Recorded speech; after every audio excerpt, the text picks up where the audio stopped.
In a shocking plot twist, legendary conservative pundit, former Fox News host, and whether he'd like to admit it or not, notorious Trump ass-kisser Bill O'Reilly actually came out and brutally condemned the censorious practices and policies of Pete Hegseth and ultimately Trump himself, and we have to talk about it. But before we do, if you end up liking this video and you want to support the channel, please be sure to hit the like, subscribe, and alert bells before you go. All right, folks, as you know, the Trump administration is objectively the most censorious and anti-free speech in at least modern history, if not all of U.S. history. And finally, even Bill O'Reilly is calling some of this shit out. Take a look. Let's make all the press agencies that cover the Pentagon sign a paper that they will not report anything that happens in the Pentagon unless they get permission from Pete Hegseth. Are you kidding me? So let me make it real personal. In 1988, I was working for ABC News, and I was given very, very heavyweight assignments. One of them was a Bradley fighting vehicle, which was a big Pentagon expenditure. Remember, the Pentagon spends almost $1 trillion a year discretionary. That means they spend it on whatever they want. Almost $1 trillion. Bradley fighting vehicle, they were spending enormous money on. They were triple billing. There were corrupt people inside the Pentagon triple billing. That means they were paying 3 times as much to build that vehicle as they should have. I put it on the air. I got the story. It was an award winner, one of the most proud stories I've ever done. Didn't get anybody's permission to do it. Pentagon hated it. Hated it. Went after me and everything like that. So I know you have to do independent reporting, particularly when you have $1 trillion of discretionary spending. Hegseth doesn't want that. He wants everybody to, nah, you don't do anything unless I sign off on it. No, it's not freedom of press. This craziness? No. And it's not going to hold. It's Supreme Court or somebody going to come in and say you can't do it. So that's Bill O'Reilly. Okay, and again, let's be very clear. Pete Hegseth, the defense secretary, is doing this with Donald Trump's permission, explicitly, because Trump's been asked about this, if not explicitly at Trump's directive. So Trump either ordered him to do this or Trump said, it's okay for you to do this. But Trump is standing by his man with this censorious anti-free speech, anti-free press, I should say, policy. And I will also point out that it's not just Bill O'Reilly. While we talk about Bill O'Reilly, there was another development as well, another major right-wing publication, actually, that you may not have heard of. I'm aware of them. They're kind of a lesser-known one called the Epoch Times. Epoch Times, we'll get to them in just a second. But for Bill O'Reilly to come out and condemn this is actually staggering, because if you track Bill, if you see him on News Nation in particular, that's when I catch him, when he's like on Leland Vitter's show or when he's sparring with Chris Cuomo, again, he is just inclined to kiss Trump's ass and grade him on a curve. No, I'm not MAGA. I'm an independent. I just tell it like it is, kind of conservative, but no, horseshit. He grades Trump on a curve. He thinks Trump is an excellent president, all these things. So for Bill O'Reilly, and he talks about how he talks to Trump and Trump asks for his opinion. And you know how he texts Trump and all his direct line to Trump. For Bill O'Reilly to come out and say this is pretty remarkable, because it goes to show, I mean, Bill O'Reilly would have been grabbing a pitchfork and demanding that Texas secede from the Union if President Biden had done this.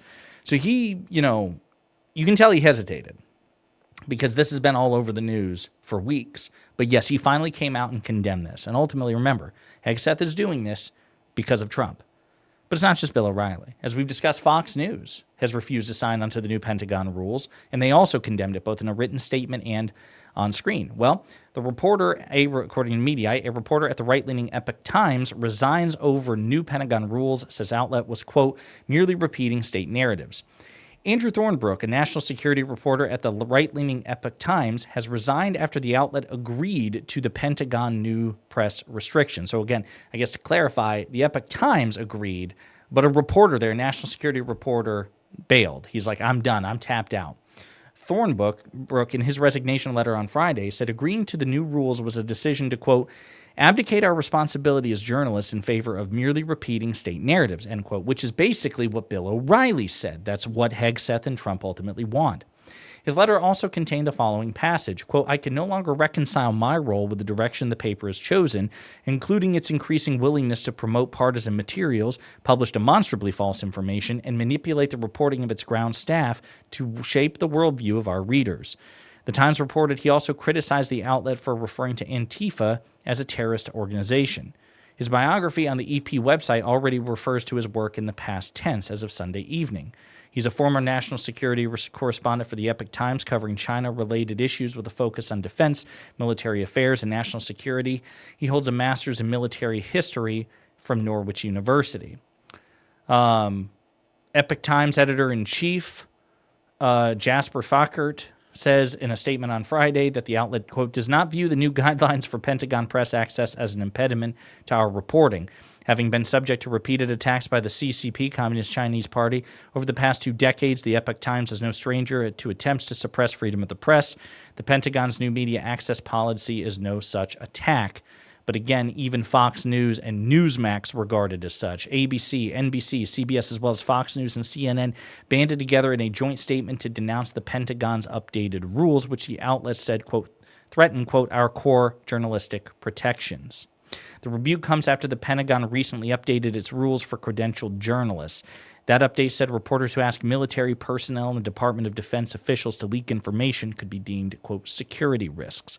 Got a couple of other things I want to show you here. So this is CBS issuing a statement as well about the implications of this decision by the Pentagon. For the first time in decades, CBS News is no longer reporting from inside the Pentagon.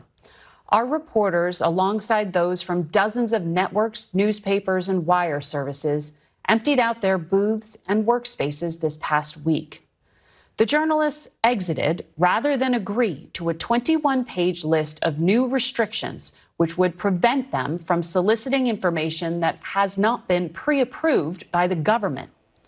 The Department of War, as the current administration calls it, has a $1 trillion budget and employs 3 million military and civilian employees. CBS will continue to report from outside the building, but journalists will no longer have the day-to-day, face-to-face contact with the military that helps the public understand what U.S. troops are facing.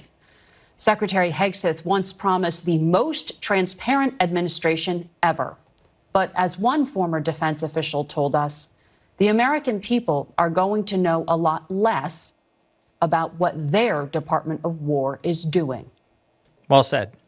Well said. So now let's take a look at FIRE, the Foundation for Individual Rights and Responsibilities, the Foundation for Individual Rights and Expression. I was getting confused with CREW there for a second because they're a libertarian free speech advocacy group that's relentlessly criticized Democratic administrations as well as like woke college universities and stuff like that. So they've gone after, some of the right's favorite targets with respect to free speech. They've condemned this as well. Pentagon's press badge policy unites journalists by offending the Constitution. Outlet after outlet declines rules that chill question and police professionalism. Journalists from Fox News, ABC, and over a dozen news organizations are refusing to sign the Pentagon's new policy for press credentials, saying in a joint statement that it threatens core journalistic protections. They're right about that. At least a couple of the policy's provisions burden fundamental news gathering with vague restrictions that invite government overreach. The most troubling provision of the policy is found in the security risks section that states in part, quote, there is a critical distinction between lawfully requesting information from the government and actively soliciting or encouraging government employees to break the law.